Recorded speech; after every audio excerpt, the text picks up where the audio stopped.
Hey everybody, and welcome back to Tenza Motorsports. These two cars have been through a lot the last couple of months. We're going to go over this here in a little bit in some more detail, but I just kind of wanted to go and give everybody an update on what's going on and show some things that are being done a little bit off camera. If you follow my Instagram at Tenza_Motorsports, we share a lot of pictures and small videos that don't quite make it to the YouTube channel because whatever the project is doesn't quite warrant a full-length video. So for example, last night I cleaned the steering wheel of the M3 and it's just sitting in there right now. I pulled it out and cleaned it, and we'll show that off here in a little bit. But I have it just sitting in here right now because I want it to stay protected. And as a car enthusiast, you see the steering wheel first, and so I want to make sure that that's not getting damaged. So it's staying in there for right now, but everything else on this car besides the mirrors and maybe the wider M3 fenders has been completely removed. So everything that was cool about the M3, this M3 no longer has, which is kind of sad, but at the same time, it's putting life into another car that was never going to be anywhere as cool as this. And when we finish building this car in the far future, both these cars will have the respect and the reputation they deserve. So let's go over a couple things that I've been doing off camera.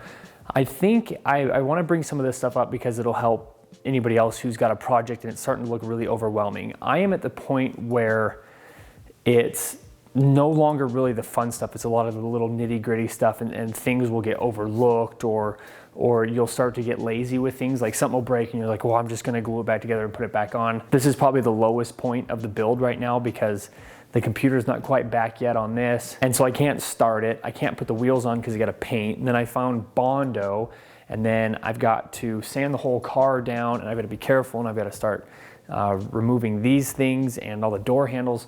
So it's kind of like, this is the lowest point in terms of how everything needs to be sequenced because it gets really specific from here on out, as well as a real recognition of how much work is actually left to get this thing the color that we want, all cleaned up, put back together, and then back on the road. So let's start with some things that were done off camera. Look at those rims. That fitment is just, look at that.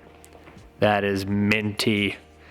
That's standard stuff right there. Look at that. It's actually probably easier for me to go over everything this car has left than to tell you everything we've taken out of it. So I think we've got the rear seat, the rear uprights, door cards all the way around, and then I guess just the dash. This is a different color, so we're leaving that in here. There is the M3 steering wheel. I just got done cleaning and treating this last night. I think it cleaned up absolutely fantastic. You can see the colors there are really vibrant. All I did was take a windshield washer to it. It's a degreaser, but it's not as harmful as some of the other stuff that I have in the garage, and I don't actually have detailing tools here, so that's what I was able to use. It cleaned it up really nicely. Once all this was cleaned up, I went through and I pulled the whole thing apart and got rid of all the stuff that gets down inside the buttons, and this is a brand new airbag here in the middle, and that's why it looks so nice. But we're gonna leave this sitting right here. If you pull out on it, it'll actually come right out, but I didn't want to store it anywhere else like some of the other components we're going to be using. So the center console is gone, and that's for two reasons. One, we're not going to have a center console in this car as a race car, and two, we're using parts of this center console and parts of the wagon center console, and we're putting the nice pieces between the two.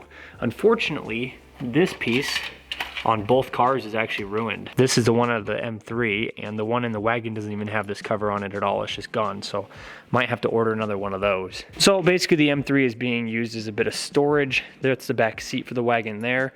And then we'll go over here to the box of parts. All right, so here's a bunch of the interior pieces that we've got put aside, and I'm actually gonna be taking these inside the house. These are the A, B, and C pillars that we wrapped not too long ago. You can see there, that is the e-brake out of the M3. That is a leather handled e-brake. And instead of just removing the handle and swapping them, I actually took out the entire system. And then the armrest, which is underneath here, that's the leather components. This piece right here was in better condition. So I just kind of have a bunch of this all boxed up so that I can keep it safe. This is the leather e-brake handle boot, but this mounting piece at the bottom is off the wagon. Now what I had to do was remove the fake pleather one off of this and then reinstall this, because what I had done was when I pulled this out of the M3, I busted that clip right there. And once you do that, there's no way to be able to get this to go back in and stay there. So put this all back in, glued it down. That's just a small project that was done, again, off camera, but I thought I'd go over that. All right, so moving over to the wagon, Here's the hood for it. I just brought this in from outside. I'm gonna be removing all of the plastic trim pieces on the exterior of the car. That includes the ones at the front of the bumper and then all the way down the side of the car. I have new grills coming in, so those will be removed. I do have a hood logo set aside for it. The M3 came with 2 of them and the wagon came with another one. I can't remember which car it ended up coming from. We do have a logo set aside that is over here. Again, I've got a bunch of parts kind of just hanging around so that when the car is ready to get put back together, I have everything set aside so I know what to use. There's the ECU still missing. I'm getting a tune on that. I will be doing a video on the tune and my experiences with that in the future once we get the tune back. As you can see over here, we do have one of the newer wheels up against the car because I wanted to see what it looked like the other day and I just haven't taken it back off. And then here is what I'm most worried about from here on out. So there was a couple dents, one here, and I can't seem to figure out where the other dents are, but they used a lot of Bondo. So I'm hoping I don't find a bunch of damage, but this is the edge of the Bondo.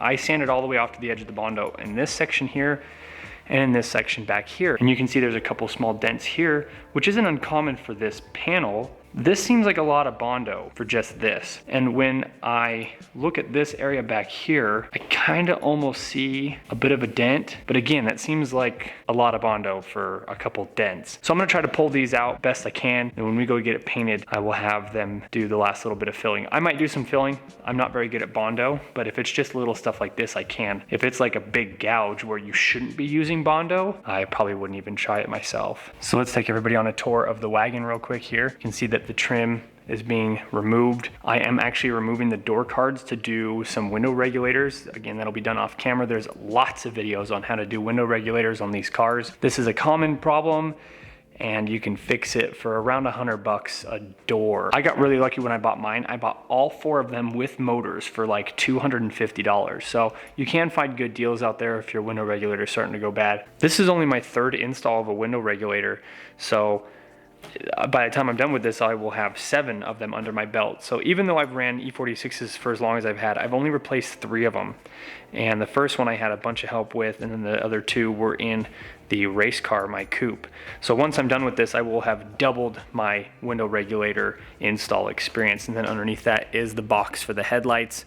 This kind of stuff is killing me, not being able to put the headlights on, not being able to put the seats in, because that's the fun stuff. That's the things that you see at the very end of a build that show that you're basically done with it. All of these white ones, those red ones, these ones that sit back behind these pieces on the sides, all that's going to be replaced.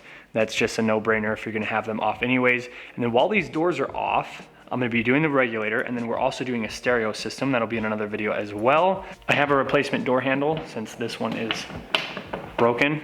Those are actually easier to replace than you would think. Moving on to the back of the car, this is what it looks like. All the panels are off in the back because I went to go do the suspension, and that's when I found a bad speaker.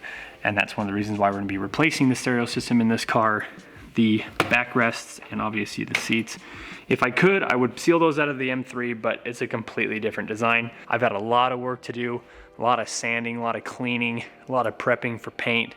Again, we'll be doing that in a separate video, but that's all part of a build and you've just got to be patient when you're doing this kind of stuff. Then the last thing we'll go over in today's video are the M3 seats, which I pulled out last night. They are in fantastic condition. Really, they just need to be cleaned up and get some treatment put on them. Very happy about that. That was one of the things that we were worried about when we were looking for a really ratted out M3, is oftentimes the seats, all the bolsters and the leather just get so bad.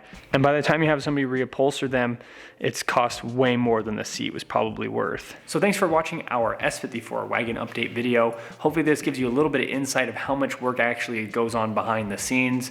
A lot of these people you see online that are building a car in 10 or 15 videos, there's so much work going on in the background that you don't actually get to see. If you are wanting to see more behind the scenes stuff, you can check out our Instagram at Tenza_Motorsports. And like I said earlier, we are doing a 10,000 subscriber giveaway where we're doing a 1st and 2nd, 3rd place prize. All you have to do is follow to participate in that. From today's video to when I record next, the things that will be done off camera is removing the door cards and assessing how many trim clips I need to be buying. I need to replace the window regulators, and then we are going to be cleaning and doing a leather treatment on the M3 seats. I believe the next video from here is actually either starting the car or sanding it down, getting it ready for paint. Depends on when the tune comes back to me. As soon as we get the tune back, the car is essentially ready to start. We'll do some fluids and then it can start. There shouldn't be anything holding us back, hopefully. Nothing is holding us back. So thanks again so much for watching. Check out our Patreon if you want to support us more than just subscribing and leaving a like. We really appreciate that. And with that said, we'll see everybody in the next video.